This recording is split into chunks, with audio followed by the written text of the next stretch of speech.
What's going on, people? Welcome to the South Made podcast. I'm Fadel Seaboot. And I go by the name of Sam and Love. And today, this is our finale. It's been a good journey, and we have a very exciting guest. Actually, the first female to attend to come on, which is quite cool. So we're very excited to announce Team GV's Olympic gold medalist, Eilidh McIntyre. Thanks for having me. Thank you very much for joining, Eilidh. First and foremost, how are you? But before I start, your name is very tricky to read. Yeah. But did I pronounce it right? You did, you nailed it. Yeah. No, it is such a mouthful. I feel like my mum and dad really cursed me because I'm pretty sure I lose Instagram followers because of my name. No, it's pretty cool because obviously it's spelled different to how it's said. Yeah, I think because there's like a silent. Don't look at it when you're trying to pronounce it. Is the best tip. Yeah. I was having some troubles trying to pronounce it. Yeah, I was literally practicing how to pronounce it. So yeah. Hayley without the H. That's the best way to think of it. No, it's cool. But no, honestly, appreciate you having you on. For those out there which might not know you, are you able to sort of just tell us a bit about yourself, how you started into what you do? Yeah. And then we can go from there. Okay, so I grew up with a gold medal in the house. So when I walk outside my bedroom, there's an Olympic gold medal on the wall, and I guess my entire life I've been Olympic obsessed, and particularly just winning gold. Like I just wanted to go and win a gold medal.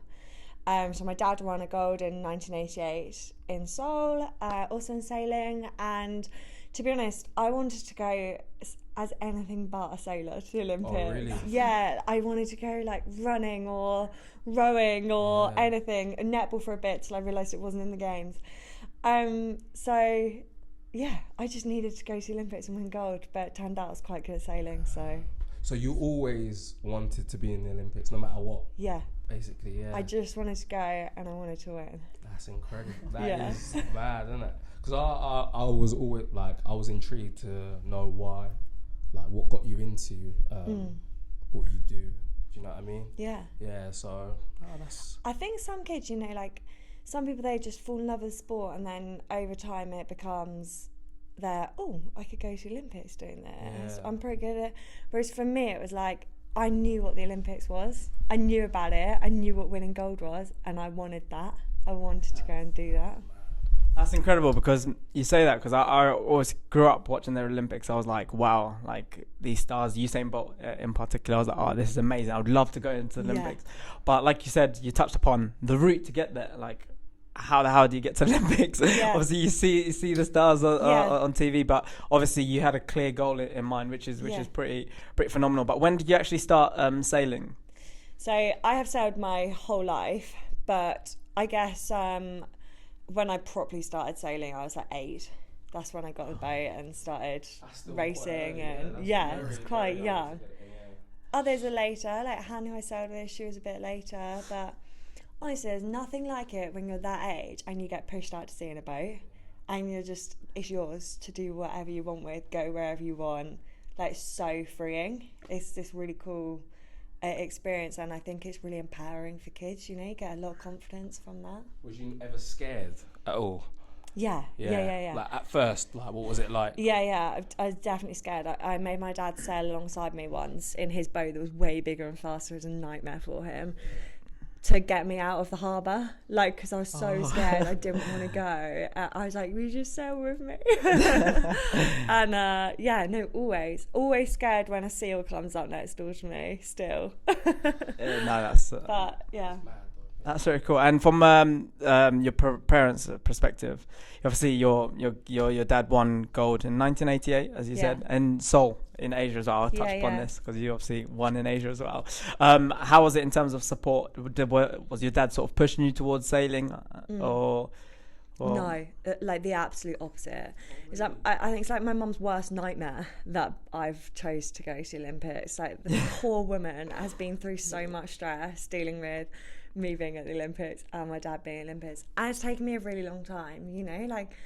I've been in the British sailing team since I was 15, which was young to get in the team, and I'm now 27, so it took me 12 years to get to the games. Wow. And I missed out on Rio, and yeah, it's been really tough. It's been credit a to long yourself, journey. Yeah, because like you said, it's taken you 12 years to achieve something like this. So it must have been a lot of ups and downs, and trials and tribulations, an like emotional crazy. rollercoaster. Yeah, 100%. And yeah, like what, like in terms of the lows that you've been through, what would you say has been tough for you after Rio when I didn't get selected? I knew I wanted to go again, but I stopped sailing with my sailing partner. I'd had a really difficult team relationship with her, and I was pretty broken, and I ended up going to see a counsellor for 6 months and like just putting myself back together. And then it took me basically my entire this cycle to rebuild my confidence and re-establish like the sailor I was and who I am a bit, and sort of believe in myself again. Yeah, so that's been a lot of what me going to Tokyo has been about. That is incredible. That's like you going through that, and then obviously COVID happening, because I've read also they were looking to obviously extend Tokyo from this year to 2024, I think. So that must have been a bit of a shell shock to you. So throughout that, having to experience COVID as well, how was that coming out of it? Yeah, COVID was a nightmare.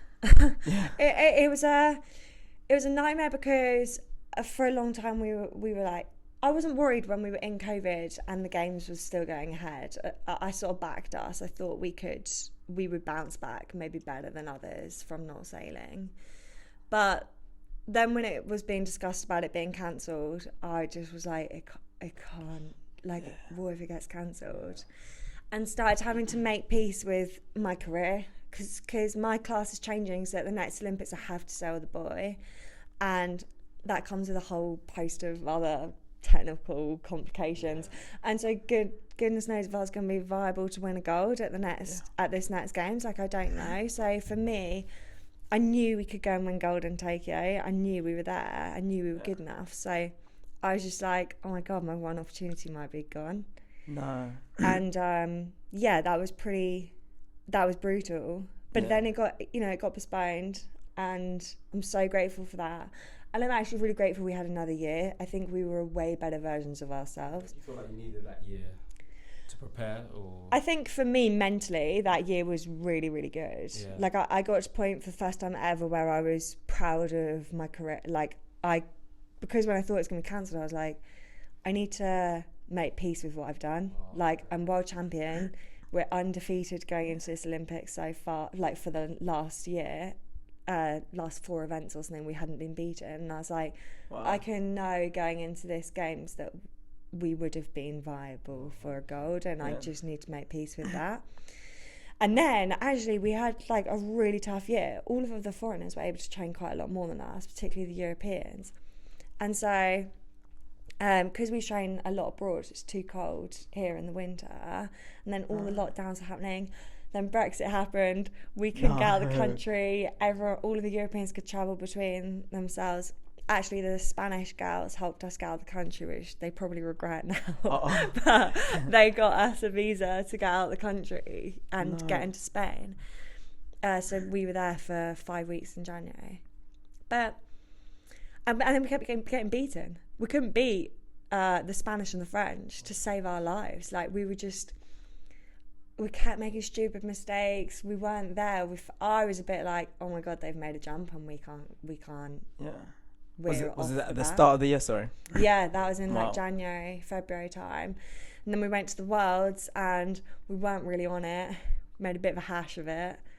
I think we finished 5th. It was our worst Worlds result of the cycle. And then we went to the Europeans. We had another tough regatta, but it was an improvement. And we finished 2nd. But the whole time, like, I felt like the strongest I'd ever been. Like, mentally, I was getting better and better, and I knew who I was trying to be every day, and I knew how to replicate that every day. And one of the big things I think in sport is not being your best on one day, it's being able to be your best every day. And so trying to learn to bring that to the table when you feel sick with nerves, you're exhausted, you have to learn how to do that every day. So yeah, I was getting better and better at that. So I'm really grateful for the last year. We had a tough year, and I did think, I did think, oh my god, have we blown it? But then we went to games, and oh my god, we like the week before we were like, okay, we're going pretty well now. We're on fire. That's incredible, because you've obviously what I've learned, or the moral of the story, what you're saying, you went throughout the tough times, but you always had the big picture in mind, right? You said you obviously weren't doing as well. You came fifth, you came second, but in the mind you were feeling amazing, which is incredible. But going on to the Olympic Games, the way it's structured, sailing, is how many days across before you get to the final? So we do 6 days of racing, but at the Olympics it's actually 8. We have 8 days, and they've got 2 lay days, they're called. So that means if we run out of racing, so we're supposed to do day 1, day 2, 2 races a day. If we didn't get races in on one of those days, then they'd roll on to day 3. As it was, we got day 3 off. We got a day off, which was nice. And then, God, was it day 3 or day 4? Anyway, we got a day off after a few races, which was cool. And we just sat and watched the games, and Oh, so you actually had time to actually watch other games as well? Yeah. Oh, okay. Yeah, we're like Olympic obsessed. Like, when we're at the games, we're fangirling about everyone at the games, and so you come home, you're like, get the Olympics on. Because you're around it all the time, so it makes sense that you're like fangirling over it and stuff like that, because it's literally your whole life, isn't it? So, and just getting to watch it, like, we live for the games, so being able to watch it is really cool. No, that's cool. Actually, backtracking, what I always used to find fascinating was the opening ceremony. Talk me through that. That seemed very cool. Okay, so Hannah and I, so we're there like 3 weeks before the games starts. We've been in Japan, and Han comes up to me, and she's like, I've been asked to be flag bearer. And I was like, oh my god, and you have to, like, she's like, yeah, they've not given it to me yet. They said I've been shortlisted. I'm one of 3. And I was like, God, that's cruel. Why would they even tell you? And they asked her if she was okay to do it, and Han said, I'm only going if Eilidh can come. That's the only way I'm coming to the opening ceremony. So I was her requirement to go and be flag bearer. What? Yeah. No, that's cool. Which meant I got to go, which was really cool. Which I think sort of shows what our team was like, you know. We're really strong, close knit. Oh wow. And it's important for us. And we decided this before we went, that the games was an experience together. Like, it was our experience together, and we were going to do it together. And so, but at breakfast that same day, both of us individually, we've been sat with different people, and we've been talking about the opening ceremony, and they're like, would you go if you got asked? And we're like, no, such a COVID risk. Like, why would you go? And then, like, as soon as you got asked. And I got asked by my team manager as well, and I was like, no, I'm not going. And then we get asked to go, and we're both like, I'm there.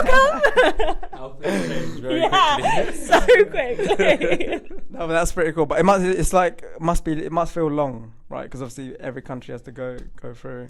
Yeah, really fortunately, because every country has their own alphabet, and it's always in a different order. Ours was early on in Japan, so it actually meant we were like 5th or 6th country through or something, which was actually really good. So we left, got home, and watched the end of the closing ceremony. Like, people were still coming out with their flags by the time we were at home. Also, if you were like sort of last, you have to wait until every. You have to wait so long. That is very long. Yeah. That takes a toll on you, because I remember I can't remember his name, an Olympic athlete. He had a talk with work, sort of saying that he missed out on it, but it allowed them to sort of have time to focus. So it was a blessing in disguise. But like you said, you obviously finished early. You got time to go back. But that's cool. And then you had a few days before competing, or we had a few days before competing. That's another reason we were happy to go. We always planned to go. Like, it was always in our plan. We'll go to the opening ceremony. Also, because Han, and I think this is now really rubbed off on me, thrives under the pressure of a big regatta, and the way she performs is so different to a casual, like a casual regatta Yeah. to like the big dog regattas that she really wants to perform at. And so making it feel as Olympic as possible, making it feel as pressured as possible, that was really good for her. And what's a regatta? For Sorry, like that's our competition. Yeah. Sorry. I learned from this from watching. Yeah.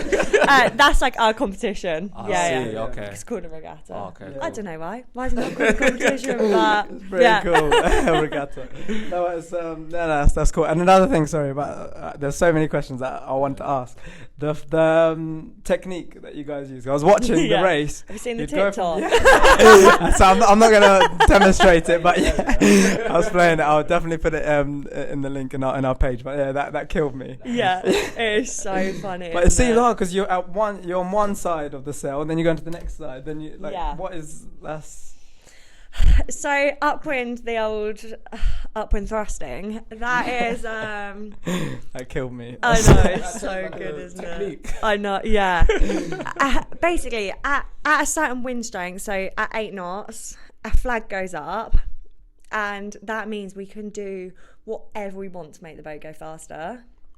Okay. And so it's a bit like, so like the wind, if you think of the wind just as like energy, the wind's putting energy in the boat, that makes us go faster. The more energy there is, the faster we go. Well, by me then putting energy into the boat, we go faster too. Okay. So if that makes sense, like I'm a combination of you and the energy. It's a combination of my energy going into the boat and the wind's energy makes us go faster. Sounds very philosophical. At one with the. I was so at one with nature. That's funny. But no, that makes a lot of sense. Yeah, because watching it. Yeah. In terms of like your training cycle, how often, like in a year, would you say like you train? Like I want to know. Like, oh right. Yeah. What, like on the water? Yeah. Okay, so we do about 2 weeks a month actually sailing. Okay. But I gym and S&C and like bike and stuff every day of the week. Okay. Some days twice. Right, so you got to make sure you're getting your strength and conditioning in. Yeah, so I was doing 4 to 5 weight sessions a week. That's quite a lot. That's a lot. And between 3 and some weeks I did 6 or 7 bikes. Yeah. And of course your diet and nutrition has got to be on point as well, I'm assuming. Yeah.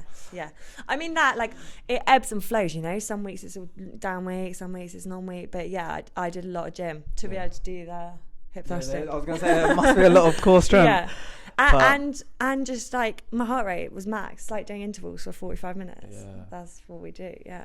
And I saw a video online of you saying that you wanted to go into like personal training after, like when you're done. I did. Yeah. I did. Is that something? Oh, you did. So you don't want to do no more now? No, I would. Look, I love that because I come from a place where I almost got laughed at in the gym. Like I was quite weak. I was quite skinny and tall and gangly. I couldn't lift a thing. Like I couldn't even lift the bar off the floor, sort of thing. When I was 15 and I joined the team, and I hated being in the gym. And now, like, I love it. I love that. And so I wanted to help people get that confidence, you know. And I think particularly women struggle to go into the weights room sometimes. Yeah. And so that was like a big driver behind wanting to be a PT. To be honest, now I feel like I do really enjoy that side of things, but might not be for me now. Okay. Yeah. No, that's fair enough. Yeah. No, that's nice. And outside of actually, wait, before that, normally we'll touch upon that a bit later. Normally we ask our guests to bring a piece of memorabilia. Obviously today is a very, very special one because growing up, I know. Growing up, I've loved the Olympics. I even had the game, but I've always wanted to see an Olympic gold medal or Olympic medal at all. But wow, it's really shiny. Yeah, it's so shiny. It's actually heavy. Yeah. This is amazing. It's incredible. This is actually incredible. Wow. Guys, you can put it on. I'm gonna take a minute. But whilst we're having a look at it, talk us through that moment of obviously being on the podium. Yeah. Finding out you've won, actually, being in the boat, getting onto the podium. Yeah. How did that feel? Yeah. So We need a picture after this. I guess how did our Olympics go? So just before, I said we had these days where sometimes you use that day if you don't get a day's racing. Well, just before our medal race, which is the final race of the Olympics, we had one of those days and we used it to go racing. So we did 2 races the day before the medal race, and we knew we were 14 points ahead, which in the medal race, there's only 20 points up for grab and there's only 18 you can gain. So we were pretty safe. Like we were we had to really cock it up to lose it. And so going into that race, we were just like, okay, play it safe, do it safe sort of thing. And we did. We had a really good race across the line. And we knew almost the whole race. We knew we'd done it. We knew we'd won it. And it was just about finishing the race and completing. And it was an unreal... unreal. Yeah, you can't really describe it when you're stood on the podium. And all I remember actually is don't fall off and just remember this moment. Because the thing is, your podium actually looks so small compared to obviously the second and the third is long. And yours look quite small. Also, it was like a 10-foot drop behind us into the sea. And I was like, I'm so clumsy. I'm going to step falling in there. I'm going to lose my medal in the sea. Yeah. No, you're just there. Just thinking this could be the best moment of my life, and I need to enjoy every. Obviously, I watched something where your mum and dad were watching with a lot of people from back home. That must have been nice. And then when you saw the flag and then listened to the national anthem, then obviously you started tearing up. I was like, oh, that's pretty. Yeah. That's mad. We did. It's something really special, I think, about being a team in that scenario, that you're stood there with someone who you've done this with, and we'll always be able to share that moment. We'll always be able to talk about it. We'll always have that bond, and I think there's something really lovely about that. It was our moment, and that's really nice. Yeah, no, that's incredible, and round of applause. No, honestly, it's deserve round of applause. It's nice. And before we touch upon what like doing outside the sport, a key point that you mentioned was it's a team event. Obviously, Hannah Mills is who you were with. I obviously, through looking and doing my research, I saw that she was actually successful throughout. She's older. How was that, sort of having someone to look up to, and was that reassuring? Yeah, it was. So Hannah was the reigning Olympic champion, and she was going to the games to become the most. If she won gold, she did win gold. Yeah. She's now the most successful female sailor ever, and so actually there was quite a lot of pressure. It felt like a lot of pressure to step in and sail with her. I really feel like I carried the weight of both my dad's gold and her gold, to be honest. Yeah, so you felt actually under pressure to deliver. Yeah, I felt pressure to do it. That's interesting, yeah. Because, Hannah had done it once before, so I felt like I needed to go and deliver, and then I also felt like people expected me to, because of Dad, but everyone was talking about it. We were favourites. Everyone... Well, that's very good, though, because you sort of put that pressure on yourself, but you didn't crack under that pressure, if that makes sense. Do you know what I mean? You delivered, so it says a lot about your character, actually. But I just spent so much time working on that. That's everything. I put so much energy into getting mentally prepared, being able to deal with that. Yeah. That's nuts. No, to be honest, I'll probably bottle it under that. That is a lot. You'd be surprised. Yeah, because it's your first Olympics. Like you said, your dad won Olympic gold. Your partner that you're doing it, Hannah, has won gold previously. Now that's feel like everyone's expecting you to deliver. Yeah. Do you know what I mean? And then that's more added pressure, and you're just like, oh wow, I've got to go now. So yeah. We felt it from the team as well. Not in a nasty way. Just everyone sort of. I felt like people were looking at us like, yeah, they'll do it, and that's that's nice too, because people are backing you, but it definitely had that feeling of, we don't need to ask the girls how their day was. It was good, that. They were just So I think people felt like we had it underhand, which it doesn't feel like until you've got the medal around your neck. Yeah, well, it must have been such a weight off your shoulder, obviously, after doing it. But how do people treat you after winning the gold medal? Like, how has your life sort of changed? If it has changed, that is like. Oh God, not in any way. No, not at all. No, not That's at surprising all. though. No. Like even when you go into like restaurants or. I have had a few awkward moments. Just went to our favourite curry house, and I'd just been to. Like, I was running late. I'm always running late. And I was running late coming from prize giving. I'd been at like a kid's prize giving, handing out all the prizes with my medal and stuff. I had my medal in my pocket because I didn't want to leave it in the car. Yeah. And I was in my Team GB kit, but I had other clothes to go change into. And John's mum, my mother-in-law, was like, don't get changed. Kadir, the owner, he's here. He wants to see you. Oh, of course. And so he came out and he was like, have you got your medal here? And I was like, yeah, I do. And I show it to him thinking he'll be all quiet and discreet, and he goes, excuse me, everyone, can you stop? And I'm there like, oh my God, you're killing me. And he like gets the whole restaurant, then the whole restaurant wants pictures with me, and I'm like, never again. Never again. Some people like that stuff, don't they? But some people, of course, that on blast. You're not expecting it. I was like, I just want my curry. That must have been a funny moment, man. Yeah, we have had some cool, there's some really cool stuff. Team GB Ball last night, that was sick. There's some epic moments, but I'm just the same person who just feels like they've achieved everything they wanted to. That's crazy. Yeah, because like you say, your lifestyle seems so busy. Like I've been keeping it on Instagram. Your renovations. Sounds my new stalker. Watch out. No, that sounds mad. But do you know where I live? No.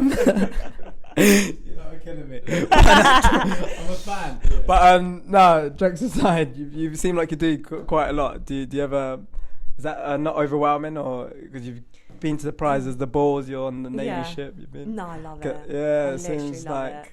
I just love. To be honest, it's so nice to have something that people rally behind. Like that's quite cool, and to see. Do you know my favourite thing is like coming in here, giving you guys my medal to hold, and everyone's faces when they hold it.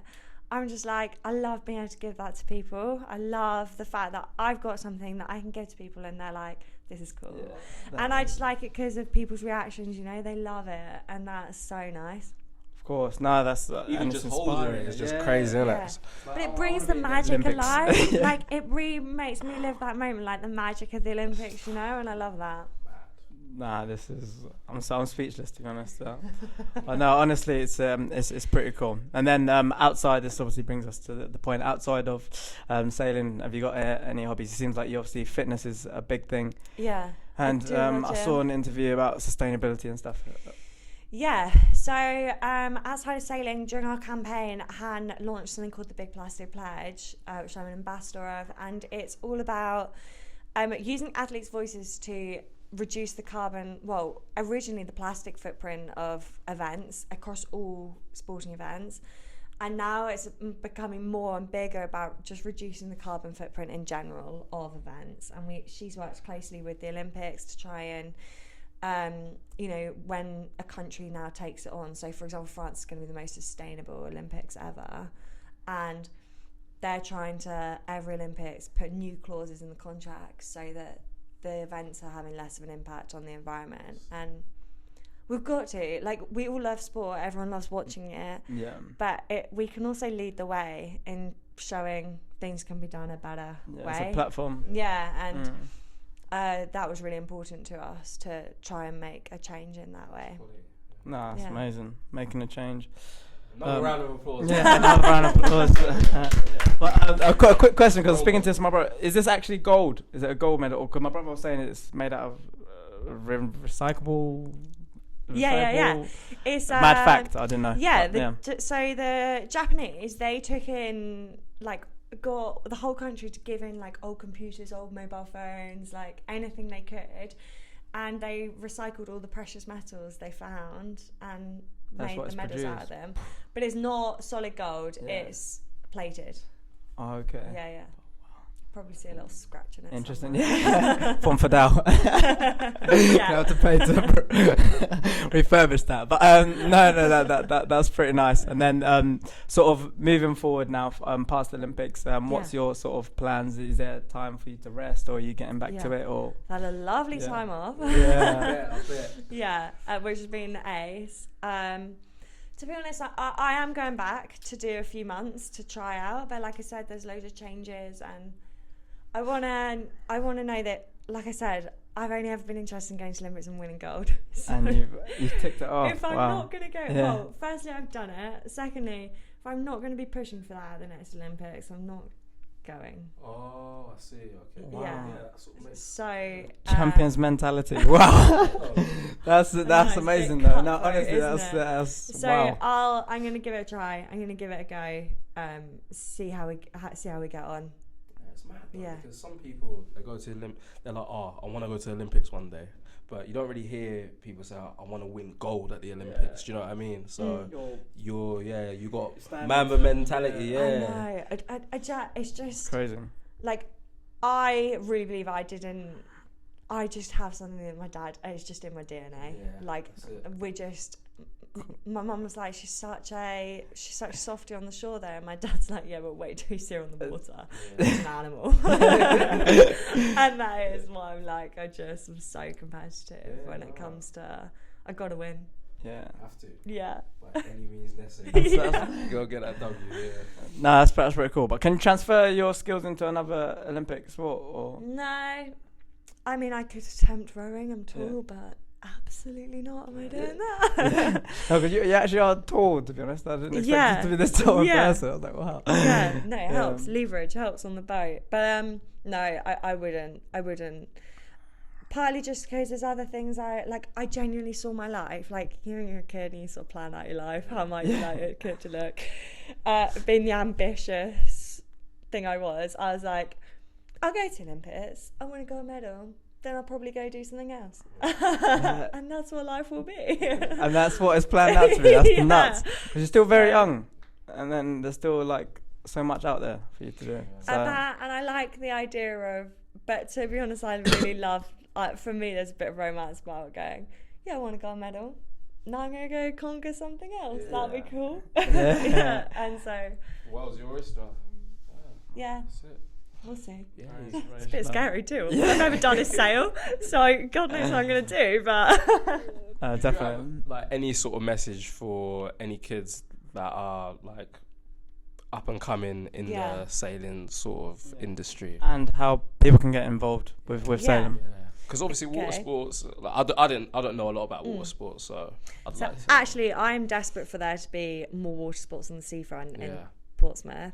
I think the seafront in Southsea is beautiful and like some of the best sailing in the country, and there's nothing there.